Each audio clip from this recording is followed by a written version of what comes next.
Sa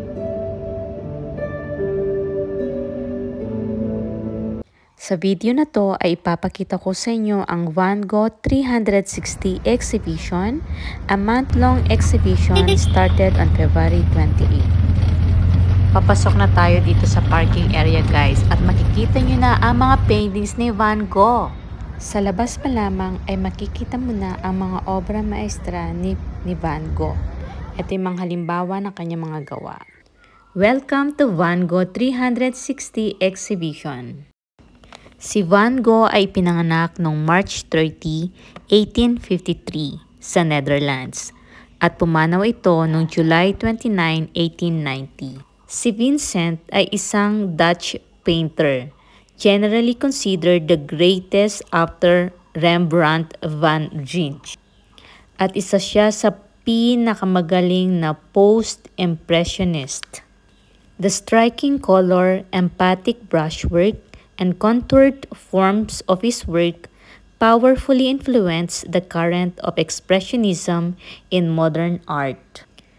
Van Gogh's art became outstandingly popular after his death, especially in the late 20th century. Ang mga notable works niya ay halimbawa nito ay Portrait of Dr. Gachet, Starry Night, Over the Rhone, The Potato Eaters, The Starry Nights. At ang kanyang movement or style ay Expressionism, Post-Impressionism, and Symbolism. At nandito na nga tayo sa immersive room kung saan makikita mo ang masterpieces na gawa ni Vincent. Isang oras ang gugugulin natin dito sa immersive room para makita lahat ang gawa ni Vincent pati ang kanyang life story. Sa loob ng immersive room, mararamdaman mo yung nararamdaman ni Vincent habang siya ay nagpipaint. Parang yung nasa isipan niya ay naiisip mo din. Ganito ang epekto ng immersive room kapag ikaw ay pumasok. Mamamangha ka sa ganda nito. Sa immersive room ay may mga narrated passages and audiovisual elements. Kaya tagos sa puso mo ang anumang nakikita mo sa loob ng immersive room. At paghabang pinagmamasdan mo ang mga landscape, maririnig mo dito kung ano ba yung naririnig mo sa bukid. Yung tunog ng mga crickets at ng mga ibon. Ang sikat na sunflowers sway gently along with the breeze. Habang ang starry night naman, it twinkles all around you, leading you to lose yourself in the almost hypnotizing thrills. Sa immersive room dito guys, mararanasan mo na maramdaman kung ano yung naging buhay ni Vincent, lalo na yung mga panahon na siya ay depressed sa buhay. Ang mga obra maestra ni buhay Vincent niya na makikita mo rito bago siya pumanaw. The Starry Night, Van Gogh's Self-Portrait, The Potato Eaters, Whitfield with Crows, Irishes, Cafe Terrace at Night, Almond Blossoms, Vase with 15 Sunflowers. Si Vincent ay isang Dutch post-impressionist painter. Isa siya sa pinakasikat or pinakakilala at pinaka-impluensyang tao sa kasaysayan ng Western art.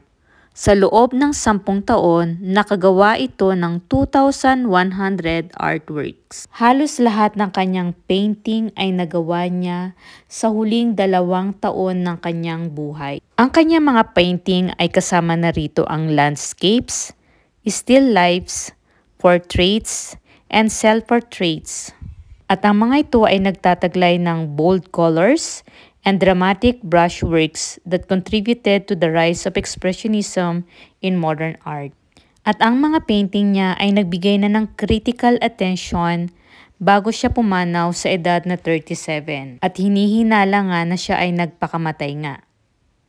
During his lifetime, isa lamang sa kanyang painting ang naibenta. Ito nga ang The Red Vineyard. Pero ang nakakalungkot na kwento dito, ang sinasabi na sanhi ng kanyang kamatayan ay ang pagpapakamatay nga nito sa pamamagitan ng pagbaril sa kanyang sarili, sa kanyang dibdib. Si Vincent ay galing sa isang upper middle class family. Bilang isang bata, siya ay masyadong seryoso, tahimik pero mabait. Ngunit ito ay nagpapakita na ng senyales ng mental instability. At sa panahon ng kanyang kabataan, siya ay nagtrabaho bilang art dealer, so naglalakbay siya. Pero siya ay nalungkot ay lumipat sa London. So nalungkot siya nung siya ay pinalipat sa London at doon tumira. At sa kanyang kalungkutan nga ay pumasok siya as a missionary in southern Belgium. At pagkatapos nga noon, he drifted into ill health and solitude. At nang umokay ng kanyang kalagayan ay bumalik siya sa kanyang pamilya and took up painting in 1881. His younger brother Theo supported him financially and the two of them maintained a long correspondence. Ang kanyang mga unang painting ay karamihan dito ay still lifes at ang depictions of peasant laborers. His paintings grew brighter and he turned his attention to the natural world, depicting local olive groves, wheat fields, and sunflowers. Bilang isang magaling na artist o painter, marami din siyang pinagdadaanan sa kanyang sarili. Vincent suffered from psychotic episodes and delusions. At tunay ngang nag-aalala siya sa kanyang mental stability. At sa pag-aalala nito ay nakalimutan na niya ang kanyang physical health. Hindi siya kumakain ng tama at madalas din tong uminom upang makalimutan niya ang kanyang problema. At may pangyayari nga na kung saan ay nagkaroon sila ng confrontation ng kaibigan niyang si Gauguin, na kung saan ay nasugatan nito ang kanyang left ear at doon nga natapos ang kanilang pagkakaibigan. Si Van Gogh spent time in psychiatric hospitals including a period at Saint Remy. At pagkatapos nga ng masinsinang pag-aalaga sa psychiatric hospitals at sa Saint Remy, pumasok naman siya sa homeopathic doctor, kumonsulta naman siya doon. Ang doktor niya ay si Paul Gachet. Ngunit ang kanyang depression ay lalong lumala at noon ngang July 27, 1890, si Van Gogh ay pinaniniwalaang binaril niya ang kanyang sarili sa bahaging dibdib ng kanyang katawan gamit ang isang revolver. At pumanaw nga ito pagkatapos ng 2 araw sanhi ng kanyang sugat sa dibdib.